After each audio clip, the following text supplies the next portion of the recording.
தலை நிறைய பூ வச்சிட்டு வா, என்ன சார்னு கூப்பிடக்கூடாது, மாமான்னு தான் கூப்பிடணும், மோதிரம் மாத்திக்கலாமா?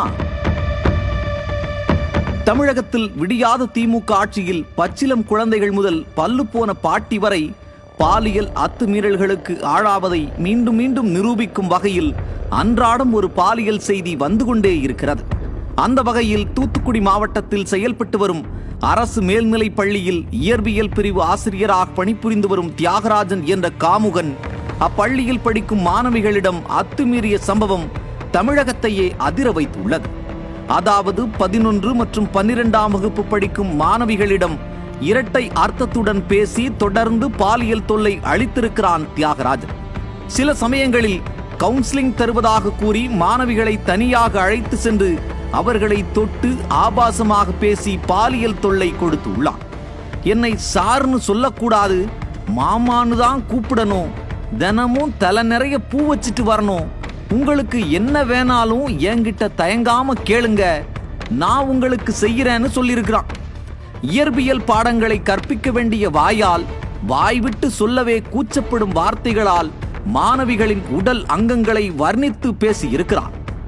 ஒரு முறை மோதிரம் ஒன்றை வாங்கி வந்து நாம 2 பேரும் மோதிரம் மாத்திக்கலாமா என்று கேட்டிருக்கிறான். இந்நிலையில் கடந்த மாதம் களப்பணிக்காக 12ஆம் வகுப்பு மாணவிகளை கிராமத்திற்கு அழைத்து சென்ற போது ஒரு மாணவியை மரத்தடிக்கு அழைத்து சென்று கட்டி அணைத்திருக்கிறான். பயந்து போன மாணவி அங்கிருந்து தப்பித்து வந்து தலைமை ஆசிரியரிடம் புகார் அளித்துள்ளார். இது மட்டுமல்லாமல் பிசிக்ஸ் லேபிலும் ஒரு மாணவியிடம் அத்துமீறலில் தியாகராஜன் ஈடுபடவே பயந்து போன மாணவி அழுது கொண்டே தனது பெற்றோரிடம் தெரிவித்துள்ளார். இதன் பிறகுதான் இந்த கொடூரம் வெளியே வந்துள்ளது. இதனையடுத்து மாணவி புகார் அளித்த நிலையில் புகாரை திரும்ப பெற கோரி தியாகராஜன் தரப்பில் மிரட்டல் வந்திருக்கிறது. இது போன்ற சம்பவங்களால் மாணவிகளின் பாதுகாப்பு கேள்விக்குறியாகியுள்ளது. மாணவிகளை காக்க வேண்டிய பள்ளிகளில் அவர்களை அச்சுறுத்தும் ஆசிரியர்கள் இருப்பது தனிப்பட்ட சம்பவம் என்று கூறிவிட முடியாது.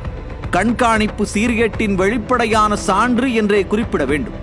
ஏனென்றால் திமுக ஆட்சி பொறுப்பேற்றது முதல் இது போன்ற நூற்றுக்கணக்கான சம்பவங்கள் பள்ளிகளில் தொடர்ந்து நடைபெற்றுதான் வருகிறது. ஒவ்வொரு முறையும் இனி இதுபோல் நிகழாது, இதற்கென குழு அமைக்கப்படும், குற்றம் செய்தவர்கள் தண்டிக்கப்படுவார்கள், இரும்பு கரம் கொண்டு அடக்குவோம் போன்ற வசனங்களை கேட்டு கேட்டு மக்கள் சோர்ந்து போயிருக்கிறார்கள்.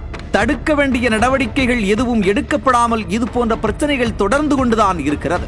இதற்கு பல்வேறு காரணங்கள் இருந்தும் பள்ளிகளில் மாணவிகளின் பாதுகாப்புக்கு மாதம் ஒருமுறை நடத்தக்கூடிய விழிப்புணர்வு நிகழ்ச்சிகளை நடத்துவது இல்லை, பள்ளிகளில் சிசிடிவி கேமராக்கள் இல்லை, இது போன்ற பாலியல் அத்துமீறல் புகார்களை அளிக்க கமிட்டி இருந்தும் செயல்படாமல் இருப்பது போன்ற காரணங்களால் இது தொடர்ச்சியாக நடக்கிறது. மொத்தத்தில் பெண்கள் பாதுகாப்பில் அப்பா ஸ்டாலின் அரசின் அலட்சியம்தான் அம்பலமாகியுள்ளது.